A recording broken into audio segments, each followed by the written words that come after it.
Riwa injurune nichinjira zakhani za Botswana television chame kupangwa Andre Kololo jolere zazadi kwa kakukuso mukando yu tambuko inji mutambuko yu nkanjuro injazi rashaze chikuiki nisene kwa manga mukulivulini party ya Botswana Patriotic Front yati imena mosharo u parliament yo IKALANGAI South muyendisi shiki sha tennis imaga wane pwana makotorwa mukushiso chini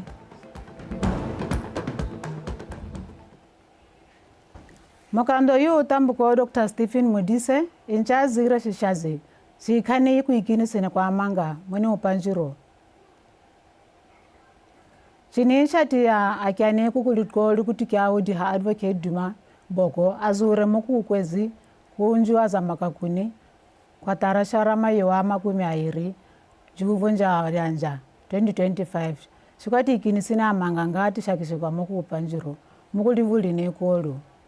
kwatikia mazuo ngani atidzwa kuizi dozizi kini mnanyina zesifana kuikini maropashi nkhayi kuulya kokushi kumburo wazitaimani mukumauliso enje kolo enje kutapishiza kutapisi wa mavu marezi kozo ezutuzini enje zirasi adikia koleta amanga mukupanjiro kuchepena nyina akyo amanga ngati shakishikwa shuunje enka ati ikinisini mukuwa panjiro namushi hurumente mayimiki kupanga watu kawukura shakishika mukitirizo y'inshangano ya uzuzi uzikhani wa hurumente mukumavu a SADC tate Stanley Similo mayamuni kuya kukushangana ni muchangiti yo amavu a SADC tate Elias Mahosi rwendo runi injira yimwe yikuikhweka inji kukulisa umbiya wo umugawo uzikhani ofisi ya Southern Advocacy Broadcasting Association enako windu huku kokulivuli a Namibia papa tate Similo kazora shikati shakishikati kya mavu a SADC akuisa amina yesuto pakiki mukuikhani uze khani enjiko hawika mpokile bohe enjike na mwopishisizora inshangano papakati lerikhamu luwati wara zikhani za Southern African Broadcasting Association inje likhamu lya mavu ngahari magqawu ni SADC wataracha mkwakurasi kozo inje kuikhwe kutapizana papakati liwali uzikhani uyinsurangano ya SADC inshangano yini inangweza yari kuikhwe kutapizana ziwa shiuguya papakati lya mavu pazali azana ni uwali uzikhani. SADC focuses more on communication and visibility. A lot of things that we do, but many times they are not likhamu la SADC larazana na nyina njikuzura zesu zinsurangano iyetu pamukurusuku rurunji tatishitwa kukupata zithema zetu pa tatikumbira empatizano yenu tatitatauka tukurasika wo mipwa izikhani ngashi ziwayilisi nji televishini kuheta zesu zetu. SADC always appreciates those support that we get from the likes of Saba and all others that are assisting us. Wakitisi ulikhamu la Southern African Broadcasting Association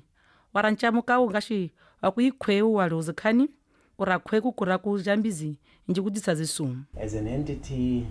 Saba's main aim is definitely to try and give and tell the narrative as seen from our perspective as Africans, particularly from a Southern African perspective.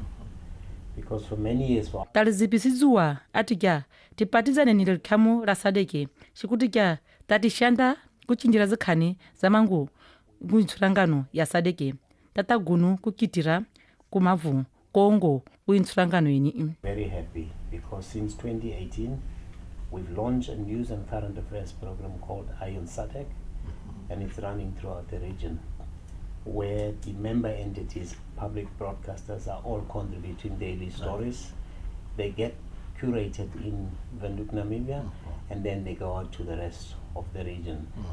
Broadcasting Services is a member of SABA, and we are here today at the Secretariat of SABA to come and present ourselves. Yetwe ulikhamu luku wara zikhani mukulivuli Botswana injawa mowa sadeke pa tawaya kwini kulitirika kukusowa wo atikya tiwayani inji kutsukana nawo makukutenu atikya wati kangu the challenges that we are going through so that they can appreciate and maybe help us in strategies on how to combat those challenges. Ngashiwa kushangana akenji inji kwinchamukawo zezwa hiki kokuswa atikya inaqaza tenda kene mopi BTV News. Mokando yu moga wa mavu marezi Dr. Butale matikya injendiso yiziwa pakati ya mavu yatichakishikwa na nyina mukurendo retu rukutsamura India yilivulini katika ndiri za mumburo uwati isi ya shiumbia kukudisa empatizano pakati ya mavu mataweta chini papa mariku ya zura nshangano yu mwaka nu mwaka ya Botswana Supply Chain Summit Mokando Butale ka zura shimuga wini wadi chakishikwa na nyina mukuzintsamuko zizina sisakamina horata maranyani injike nemopi inshangano y'umwaka n'umwaka yako kumuggawo yaya ngashi yati yaziri yatanga shuru tatu moni haburne ngashi yari kuyazirwa naqa kumukando yuri khamo ramavu marwezi Dr. Penyo Butale imahwete uqashi mugawoni shuna nacho mukuyintsurangano yojambizi yirivulini inji mukulivukolo. It could not have come at a more opportune time. Across the world, supply chains are being redefined, not only by technology and chini sharasiyo akashunu chinjendiso yimuga wiyaya yarasiyo mukupia shiuguya inji kuyisikawo kuuguya tatuhedizana shazo kozo ngaho muga wiyaya inji chiqoko shakozo shukukwaka iyaya impatizano inji nchakhamu inji kukwaka kutapizana numavu nganga mushufupi nimawulisizo buyintsurangano koyo tanangweza zutizana muchi tatukokizana ni ruaro rulikhamu elinamo speaks directly to the mandate of the ministry that I had, the Ministry of International Relations. Uguya winshangano yoo watikya ziyanakalo zawo zatendirizana ni hurumente watithandura so ujambizi ulivulini inani ikhumu yukuradgo shikoko shiziyaya inshangano yini yatipawe nikazi rusukuru kurasika kozo zakeri kokuliko kutasa mugawoni demonstrates that when vision, strategy and execution patimwanikati kya kwendira kokuso inji yaya zatipazana ruaro ra watu kupa kwenda kuso chitoko yemwa chikuyisika oguya njikuyanakana mavu ngati latira papakati Africa uguya watanga zisikawo. Professionals innovate daily using digital tracking. Inshangano yini ya Botswana Supply Chain eritatauka ukanjena shirunne shizihwetizano iya shizihwetizano inji izimweza lazana nikutanga impadizano inji nchakamo papa katili mugawo atikya shukwire kokuso kene mopi BTV News. Mochangiti mokando yu mocharo usishazi IEC tate Jeff Siamisa ushina mokurendo rake riri kuhetizana ne waturisi ulivuli ya Kalangai South shizinshongo zishikanda zizati yendisa mocharo ngashi waturisi ulivuli pa watili kawamina liwa limusharo lili atayimika kudiha dumaboko atikya kupato mocharo muzinshinshiro jalo kokulikoli kumana kuma parlamenta awo ya Katanzi tate Siamisa matawa tachini kukumuzi wa box speech ngashi matawa tisenshangano yisho kwata sijura sati yasha kumiso mapanyani enjeli ntibile tamanisa kamagelo tate Siamisa marombo uturuzi ulivu Kalangai South kwenda kukusharara shuunji ngashi watarasi moku musharo uzishazi shawa mwakali tate Siamisa matawa tachini matishuka atikya shikanda shizishazi ishatiendisa musharo shifwana kususwa kuchika marunga ribua kala rapora mukwata kwale hatsi re dirisa dithopo kwa gale hatsi le go notsa puso ya batho ba batho thopo di bata tsiamo di bata batho ba nang ga ba iteisana go ratana ba totana ile ba tota molao le medumo e eteletseng bosigo ka dipikara tsa dikoloi motho a re o kopa thopo ka bo 1 or 12 mo eo ga ya siama batho betso e kgoreletsa batswana ba bangwe ba batla go ithetsa ka nako eo bagolo ba lapile ka gore ba tlo ba reka mo letsatsing le karakang o merakeng go kae yena ba santse ba itheditse wena o batho di ya ka speakera bosigo ka bo 1 or 12 for go kopa thopo waturuzi umuzi injiwo wata tishurwa mokuziyaya zeze wata kandirizwa shazo go tsane ke gore ha ke na le kana ma estrezen yana a batla go thusa bagolo mo motseng ba le gore ga ba kgone go ikisa gone ba ntse ba bona koloi ya gago e boa kgapetsa kao a ke ra no o bile gore wa campaign ha o ira so seemo sa teng se wa yang gore mongwe mo motseng a ba fila gore name ka dithuse bagolo ke ba ise go matlhopeng. We have an incident stressing them. Some people lost those cards or some are torn. Now mine will be just that IEC should take this service to the community. I'm saying this because we are at the far end of this country. When you come all along from Gaborone, you won't know that there's a place called Stressindam. Kita kopa hore ditlamelo di iswe ko Stressindam. Mo mai thao ke le gore o ta thusa batho mo letsatsi le le karaka a ba ba toropo go mantse ba tsamaya ka boheo a gore se go siame ja mathata ke ga di ega go mathotolo ga sona toropo batho ba simola tsa di khale ba setse ba le mo lenka mo line ba go tana le nano ba setse ba le mo go lona go ke le hala ka di me kgwedi e tae ga e simolola gape ka go santse re na malatsinyana ke a le 40 re re dira tula mape re fotolo ga le metse a rona mo 2 hours mme le re thuse lo ba ditse ba re ba ne re ikarata ya o ma le one ya se se supile re buele ba o ma gore re ba netse maina otlhe a lona 18,454 gore ba se mo maranyaneng bo ba thola gore bo heng yo mama a ba a tahelang 15 tsa ga November mme ba tata ba kususa injendiso imusharo itutishishati shakishikana nyina kuyendisa musharo naqa njikupata umwe n'umwe shikufanana iphathi yo tswana Patriotic Front yati njena musharo wo mo parliament ya IKALANGAI South wo go pata kweze ku chinjiro kwa tirashara mayo anga oli 15 tateratile mariko hata jini matizira wazuzi uzikhani chizikhani zezi ntsokano zeze iphathi yawo muimirizo ya BPF tate Penyo sedimo yana matikaro yana chipona mu parlamente ni Tokyo Modise ya Umbrella for Democratic Change Diana Katz ya Botswana Democratic Party Tshepan Brooks ya Botswana Congress Party mukitizi wephathi yo pa tate mephato ratile katika watati shirizana kunjena musharo wini kukulitko likutikia wa shangani wephathi wa rombe kuyima watazurana ngweza kutikia wa BPF watikapata nshangano kukusharara chambukizi chiphathi yawo ukwezi kuchinjiro kwa titira makosuruwe watizora shiwa karoena chipuna chiukidirizi wephathi netate Lawrence Okeditse jaanong ke ne ke re kganyentse ile gore re bua ka yone ke ya gore lo yentse lo botsa thata gore a lo ya makotsa bonkana ga lo kani yena re kudiuza atika tatiyima harikare kotsabo tatayima sha 2024 njinamushi tatiyima mushara wetu yiphenyo achi sidimunyana yo IKALANGAI South nji matayima sha 2024 re khona gore re bona gore performance ye ya go mpie kwa di by election re tsayang ya no tlhophe mo rona ke phenyo achi sidimonyane ko IKALANGAI South phenyo achi sidimonyane ke lona are emetse ka 2024 re phenyo achi sidimonyane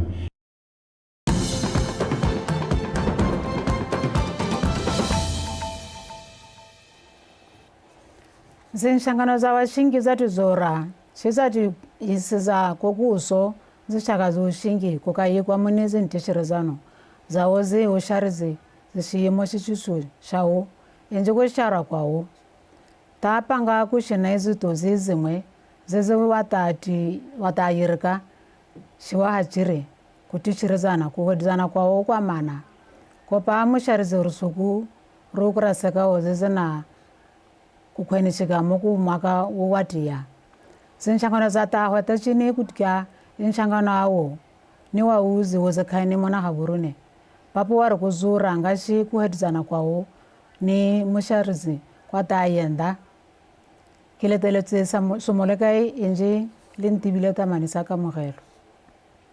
zikhanisa koko amezi nga uvunja une muni kushera nje kupa watirasi amina ipuso maropa xiyimbo papa ka jaja makhama wa xingi ni hurumente khantseri di tumalani khanyo le ya hore batho ba claimang leave traveling concession ba tsenya bana mo teng dingwaga tsa bana di busitswe morago from 7 to 5 mme yone effecta ka April wa 2026 makhemungani nga likoshiri kokuli qo muni zihwedizana zisukuweza marapa uzinochisa 2%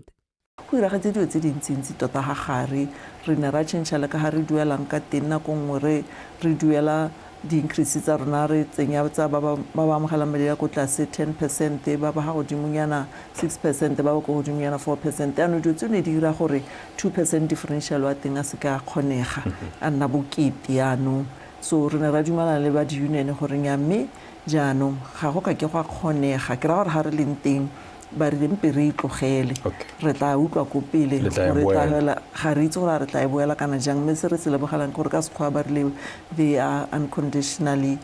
withdrawing it from the negotiations. We decided ourselves, it's not an agreement, ourselves we decided to put it off the table. pakati xinapo pa u yiri u ninga u tiswisana tikya wa fonana ni ku weza marwapa wa xingi wa va ko u kwishi ku wa twara koko wa timwana tikya wa tikhwana oparo se ne re halogang ka tsone ke gore kana living wage re repute go yone e ra gore o tsenya basic salary o ikopanya le tse dingwe jaanong mo siding ya ga mohiri e ne le gore e kopangwe le housing allowance go okediwe housing and upkeep allowance ntse le teng gore ba ba ko 83 e leng bottom scale ba ye ko go 4,000 allowance go diphatsa jone ke gore monga yone o ka nna e tsana go e be le gore jaanong se ba se buang ba re ba intensitse 4,000 ka allowance se sala se itshupa gore ga se boamaro wa titanga zihwetizana zisimpia zizaldiazana ni muqa o utamboko ko liaira tikya ikengehare wa ku ihasha ka o shingi o utamboko ku kameni sizoko umwaka oni lintibile tamanisa ka mogelo BTV News. mokando ya Botswana Chamber of Mines tatesiwa wa mazura tikya ipuso ena makukutu kora sanaka mo go shangashanganya kwesekao zwa muvo moneli volene tatesiwa matikya ipuso ishake mega yimwe kuyiwa ka ojambizi uli volene chikuti kya kwa tizora tikya zitemane za tishitira chizora shampo kilebuge injili ntibile ka mogelo tamanisa tateshiwa wa madiki ya mikoti shikutsukana ifana ni mikoti ya makara nji mikoti yizi hauda nji yiyimwe yatichiyaka muno kukotura livunji kuleta mujambizi maringi ruhurumente kuya kusa kuirasikao nangweza madiki ya zikampani zipatena kao tambuko nji uparo wa yeyi watarasi muni mikoti tateshiwa wa madiki ya shikumwana kake livulietu lalisitiri shizujwa muvu kwa kero hurumente muni kuzisikao kuleta wajambizi. Botswana as is highly underexplored in terms of mineral potential. There's a lot of minerals that we can still discover out there. The good thing though is that the government of Botswana has flown the whole country to be able to identify where the potential for certain minerals lie. All you have to do is to go to Botswana Geoscience Institute and they will tell you, okay, you are looking for copper. This part of the Botswana, there's a high chance that you can find copper here.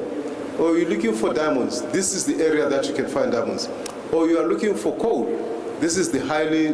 place that you can find coal. So from Botswana Geoscience Institute, we basically started our operations in 2017. The reasons being for taking over those roles was for purposes of increasing research in geoscience data and also addressing the aspect of promoting exploration to find minerals in Botswana and also addressing geohazard and being the custodian of geoscience data such that there should be a place where the entire geoscience data in Botswana, there is one who takes the roles and responsibility to make sure it's up to par with where Botswana can be assisted in knowing where the minerals are in the country. Tatishiwa wa mathandura zinjira zihurumende akura sikao munukuli yaka kukulisa ujambizi. I think we believe that if we put our heads together, even if our current diamonds probably decline in terms of sellability and so forth, we should still be able to find other minerals and other sectors of the economy that can keep Botswana running even beyond 2069, as the previous COO was saying earlier. We are a bank that supports agribusiness, SMEs, as well as commercial. And for that effort, we have been recognized for the 2022, 2023, and 2025 as the best SME and agribusiness bank. Pangitishina kuinshangano yopa Watswana wa kandirizwa kuya kusiza kupatizana nemigayi mikoti kurasiziwa kurasizisu kurasi mikoti njizizimwe kuliyaka moko paro lintibile tamanisa kamkhelo BTV News.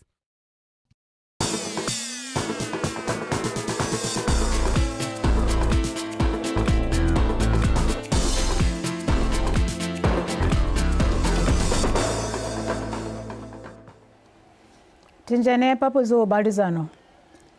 Moshara yuhudi haya Botswana National Olympic Committee tati tsepostali. Matiki aziti amazake yuko mwana tiki alivulini lateraseka uguya kukulisa zo ubalizano. Satale mahote chininga cha mati liya ya kusharara kurasi udiha ya BNOC kukamana kuibiki wapani.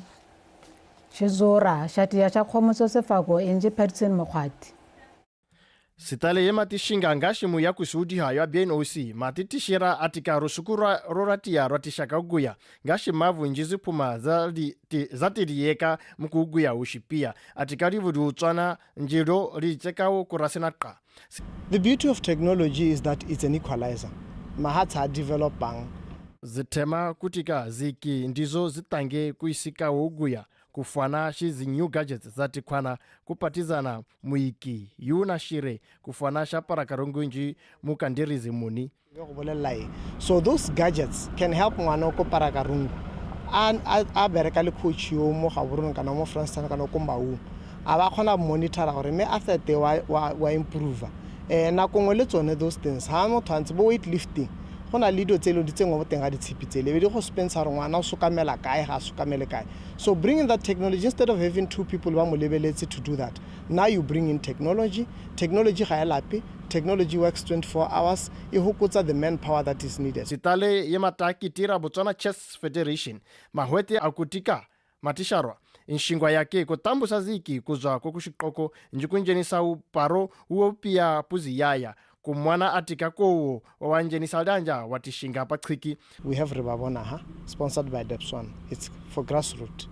We have out of school program that has been kind of Tinani Ribabona nji out of school program ziza keri kukuriko zizifanezi kuyiminwa shizikondo tanangweza tinani shiki shishikweri shishihari kushinga tiwafanezi kodeta wayiki wakatanzi kuyaka italenti. We need to bring synergies among all this and to say how can all this feed into an elite system. Sitale madatiri ushanga ukurasikao ziki kushanganya watu njukuruenesa makukutu njizi zimwe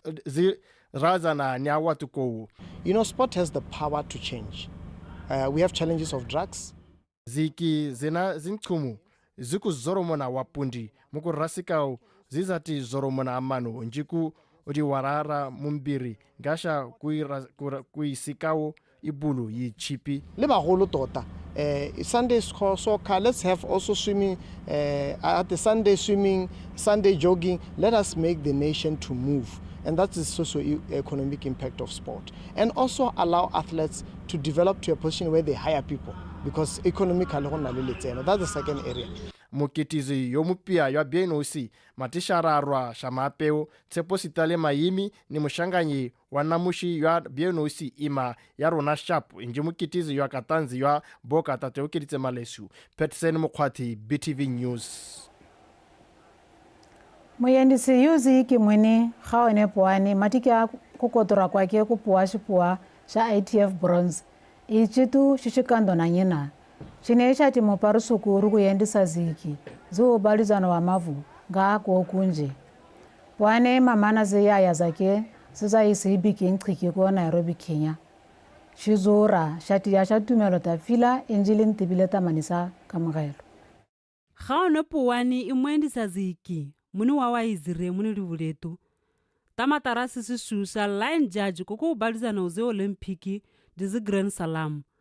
papu kupua bronze puani matarasi moendisa ziki yo mukando koko ubalizano wa WTA ATP Tour dizi puma za Davis Cup njibili Jean Key. Kenya was, I think, the most difficult journey that I ever had to take in my career, I think. Because I went for the school year a bronze badge, where after you pass, you're recognized as an international official. I mean, even though as a white badge you're already working in international tournaments, this one is now like where you get certified by the joint certificate program by the WTA, ATP, and Grand Slam and ITF.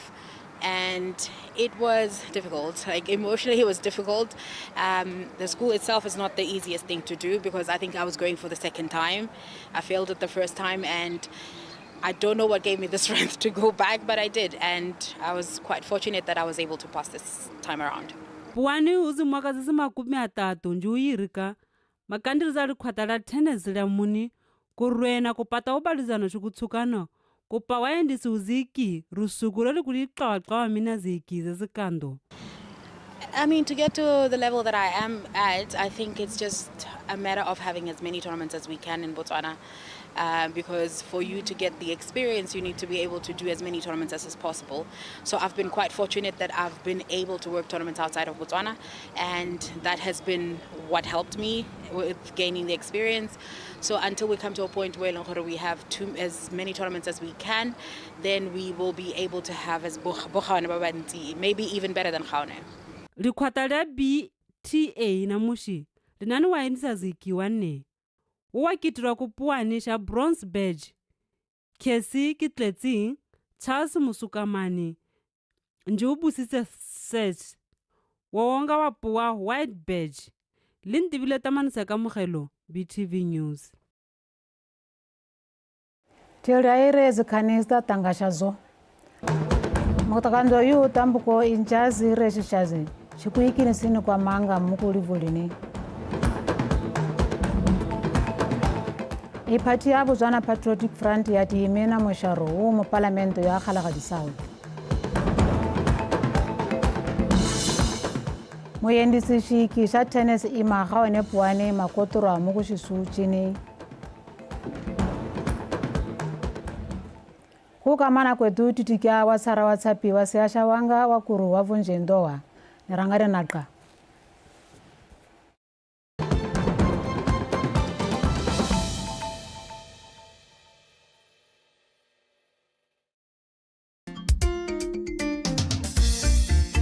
Are you a Botswana citizen?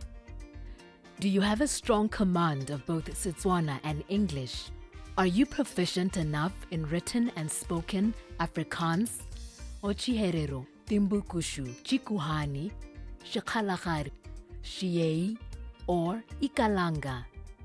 Seize the opportunity to become